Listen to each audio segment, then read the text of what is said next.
US-Iran peace talks hosted by Pakistan has miserably failed over the last weekend. So in this short and crisp session, let's understand the three major reasons as to why the talks collapsed and what does it mean for the future of the war between US, Israel and Iran. In the Islamabad talks hosted by Pakistan, negotiators from Iran and the United States met and engaged in heightened talks lasting for nearly 24 hours. The whole world was waiting with bated breath for a breakthrough to bring this conflict to an end. But at the end of it, US and Iran walked out of the talks without a deal. And there has been intense speculation as to what happened during the peace conference. What was the role of Pakistan? What was the approach of the mediators? And what approach was taken by the negotiators from both the sides? So, when you carefully examine these developments based on publicly available information and also from the statement delivered by US Vice President JD Vance, we can piece together as to what might have happened at Islamabad. So, I've carefully gone through multiple reports and documents, which points out that there were three specific reasons as to why the talks failed. So, let's take a look at these reasons one by one and understand as to where the war is headed. What does it mean for Hormuz Strait? And what does it mean for India? So, first, let's look at the negotiators from both sides and the position that they were taking. When you look at the United States, the US negotiators were led by Vice President JD Vance, along with Steve Witkoff, Trump's special envoy to Middle East, and his son-in-law Jared Kushner. Now, the team itself comprises of a controversial set of individuals. Jared Kushner, who has been known to play a big role in global diplomacy since the first presidency of Donald Trump, has been actively involved in shaping US policy over the last decade. His controversial involvement with certain firms, which has drawn investments from various Middle Eastern countries, has raised a lot of eyebrows as well. When you look at Steve Witkoff, he was a former real estate mogul who has now turned into a special envoy and a key diplomat for the US, dealing with the Gaza war, the Ukraine war, and now the war with Iran. None of them have any prior experience in diplomacy, in negotiations, and this is reflecting in American foreign policy as well.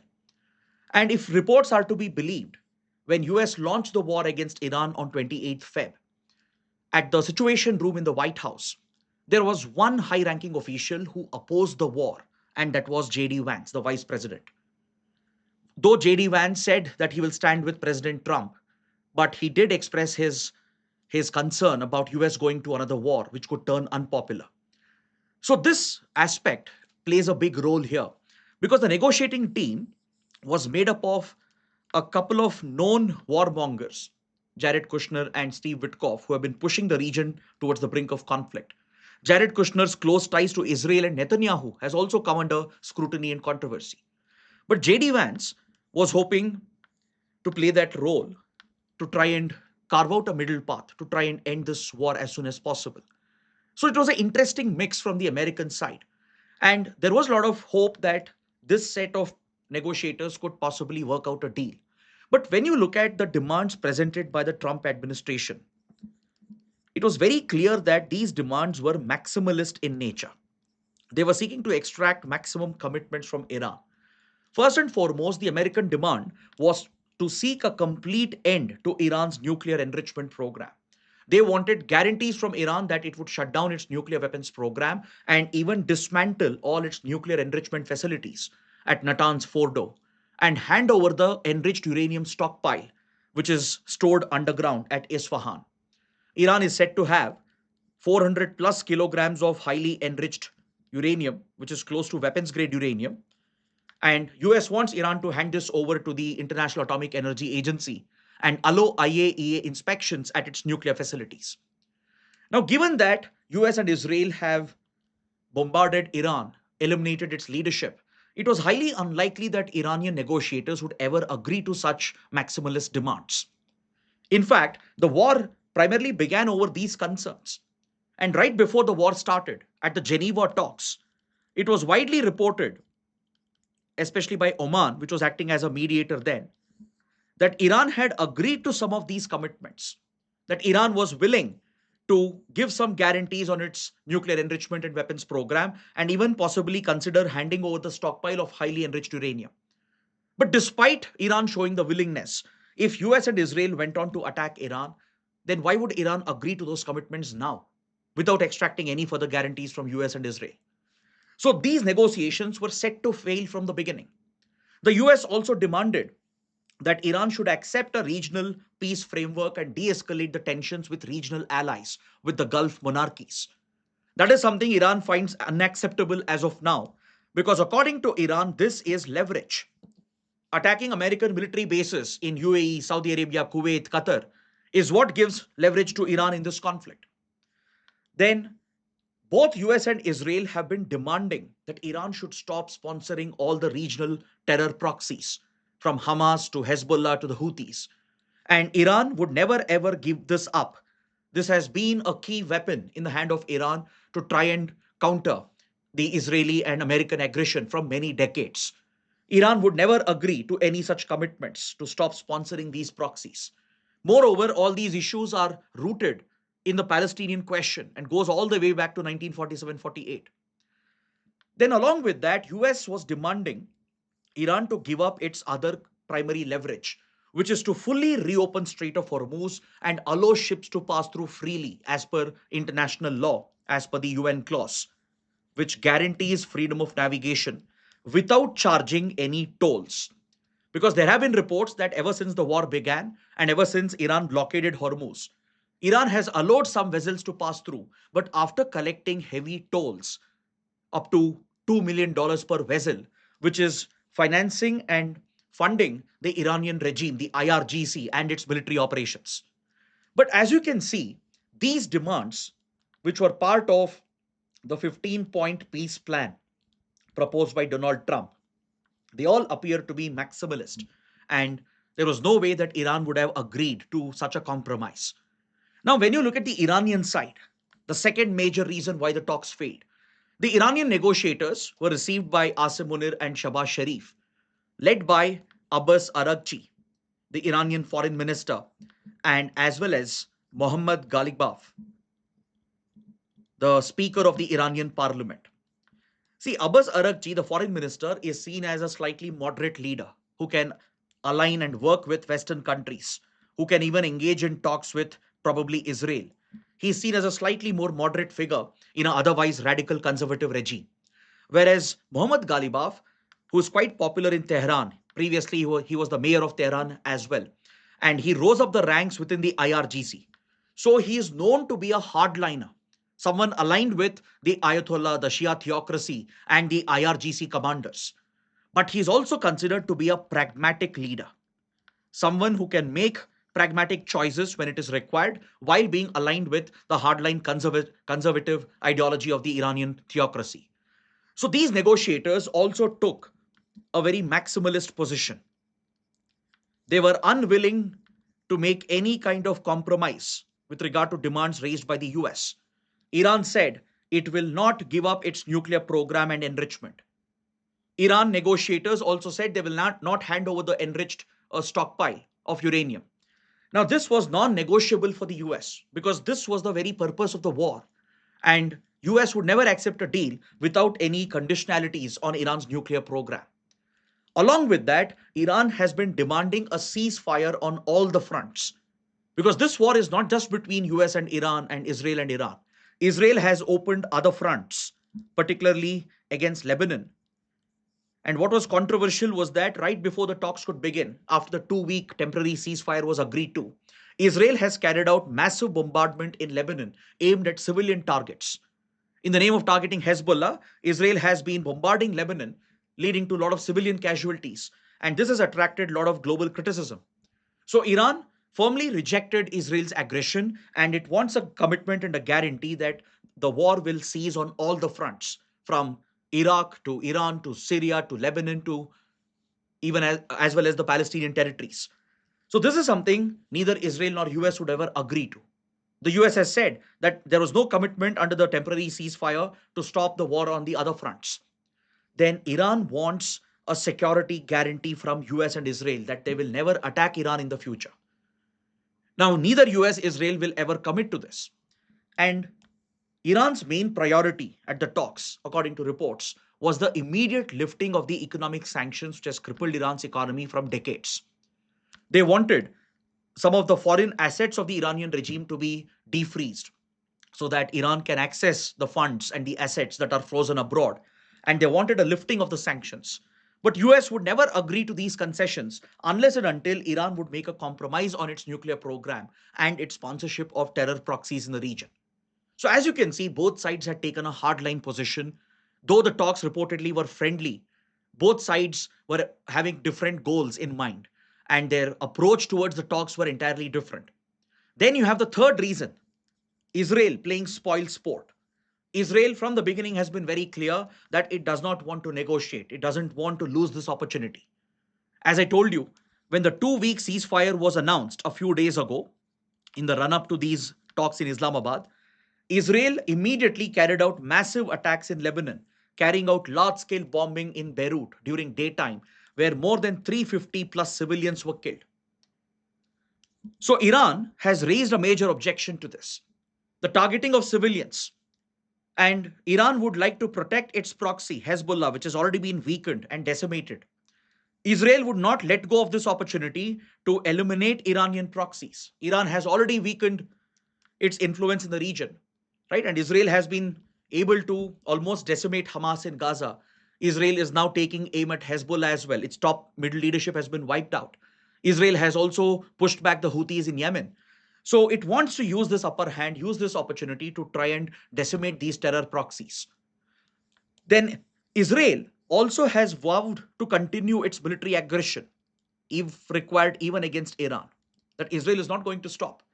If they see a further threat, if they see a further restart of Iran's nuclear program, or if they see Iran acting more aggressively in the region, Israel has said it reserves the right to exert military pressure, which means continued aggression from Israel.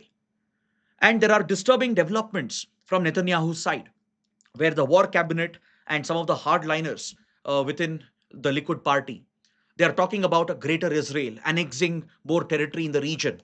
There are talks of southern Lebanon being occupied by Israel. So this raises the specter of a prolonged conflict where neither side is willing to compromise and settle. And these are your three primary reasons why the talks have failed: Trump's maximalist demands and his well known impatience. If you remember, under the Obama regime, Iran took multiple years to negotiate the Joint Comprehensive Plan of Action. These talks went on for several years, and eventually the Iran nuclear deal was finalized. This is the negotiating style of Iran. They negotiate over the long term. Whereas Trump wants immediate results because now he realizes the war has become unpopular and there is no clear cut victory for the US, though Trump claims that they have won the war by decimating Iran's military, Iran's air force, navy, and leadership. That alone doesn't define victory in a conflict. You need to achieve your political strategic objectives as well. Plus, by wiping out Iran's outdated military, you gain nothing. Iran still maintains some amount of leverage because of its control over Hormuz, its ability to attack the Gulf countries, American military bases, attack Israel at will. And Iran's ability to use proxies to continue to destabilize the region clearly shows that US and Israel have not achieved their objectives. Then Iran's unwillingness to offer this unconditional surrender, unwillingness to bend, to stand up, because for Iran, this is a battle for survival, a war which is a do or die scenario. And Israel, under Netanyahu, sees this as probably a once in a lifetime opportunity to wipe out the Iranian Shia regime. So, given these contradicting positions and the lack of willingness to show a compromise on each side, the talks have completely collapsed. Immediately, Trump has announced the closure of Hormuz Strait by the US Navy. Now, this raises a serious concern, especially for India. See, first of all, Iran had already blockaded Hormuz, though India and few other countries got a reprieve. Now, US Navy threatening to blockade Hormuz raises a very, very alarming concern for the global economy. And according to reports, starting from today, US Navy is likely to enforce this blockade. In this social media post, Trump claimed that as long as the talks don't yield results which are in line with American objectives, US Navy will continue to ensure that not a single vessel gets in or gets out of Hormuz Strait. Now, some of you might face a confusion here, like why is US blockading a strait which is already blocked by Iran? What does US gain from this? Now, when you look at Hormuz Strait, this is Iran's trump card. No pun intended, but this is Iran's trump card indeed, because this is where Iran gets maximum leverage. By controlling Hormuz, it can cripple global oil gas supplies, where 20% of global oil, nearly 25 to 30% of global gas passes through. Now, along the Hormuz Strait, Iran has laid naval mines, sea mines, or underwater mines, which can detonate under pressure. These are pressure triggered sensors which can cause the detonation, thus rendering this entire waterway useless. So, any commercial vessel attempting to pass through will face the risk of these mines, which might be laid across this narrow strait. And Iran also has multiple capabilities from drones to anti ship missiles along the coastline, which can easily be used to target the commercial vessels. And it even operates few uncrewed vessels or unmanned sea based drones. That is how Iran is able to cripple the traffic over here, but it has allowed some vessels to pass through. And according to reports, it has been collecting heavy tolls. As I told you, Iran has been collecting up to $1 to $2 million per vessel, thus generating revenue to finance Iranian military operations. So Iran's ports have remained active despite the war. Ports like Bandar Abbas, Karg Island, and Lawan Island, they've been used to continue some of the exports, especially towards China. If you remember, a couple of weeks ago, US granted a reprieve from sanctions against Iran only for the oil which was already stranded at sea. Because of this, countries like China, even India, have picked up Iranian oil, and these vessels, which are passing out of Hormuz, they are bringing fresh revenue to Iran, which is allowing it to continue its military operations. So now Trump is taking aim at this. US naval vessels reportedly tried crossing Hormuz yesterday to clear the mines that are laid over here. Minesweeper vessels were deployed by the US Navy. But after Iran issued serious threats, some of the US naval warships have retreated. But now US has declared that over the coming days, it will definitely try to ensure that Hormuz is opened up or either it is blocked. If it's open, it should be open for all. If it's closed, it should be closed for all. This is the logic of Trump administration. So US Navy will now attempt a demining operation, and reportedly some of the American allies are also sending their warships according to Donald Trump. Most likely United Kingdom has agreed for demining operations in Hormuz, and US Navy is already making those attempts. And US government has issued a serious threat that any vessel trying to get in or get out of Hormuz will be intercepted and could even be targeted unless and until Iran agrees for agreeing to the terms of the United States. So this creates a new flashpoint. So there's every possibility that this war can now either escalate and it could further expand into a much bigger war, or the other possibility is that the temporary ceasefire, though it's very fragile, it might hold on, and US and Iran might try to pursue another round of talks. See, after Islamabad talks failed, both side of negotiators they walked out. But there's every possibility that Iran would still be willing to negotiate because Iran knows that it cannot continue this military escalation. There are limits to Iran's military capabilities. It has lost a large force of its a missile and drone fleet.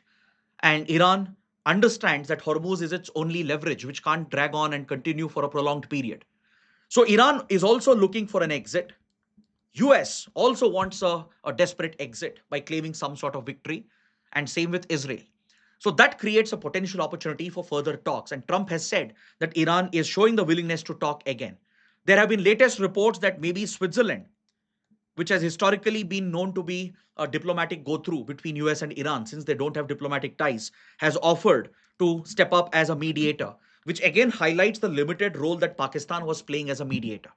More than a mediator, Pakistan was it was just a conduit to send messages to allow the negotiators to meet in one neutral place. Apart from that, Pakistan was in no position to shape the negotiations themselves. It was not able to influence the Iranian side. It was not able to influence the American side. So that again raises questions about Pakistan's ability as well.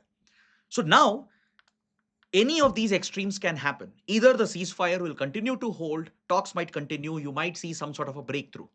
Or worst case scenario, if US enforces this new blockade and tries to cut off revenue to Iran, Iran might retaliate against the American naval ships or commercial vessels, which could further disrupt the movement of vessels, and this could shoot up oil gas prices. It could trigger further chaos in the global economy, and that is what India and many other countries are alarmed about. So this is what I wanted to discuss in this video. So let's end the discussion over here. If you liked it, press the like button, share your comments, and don't forget to subscribe to our channel. Now, before we end, can you let me know your views on this? Is US correct in expecting these conditions from the Iranian side? Is Iran right in raising these demands from the American side? Or is Israel right in what it is doing? What's your take on it? Please let me know in the comments. Thanks for watching.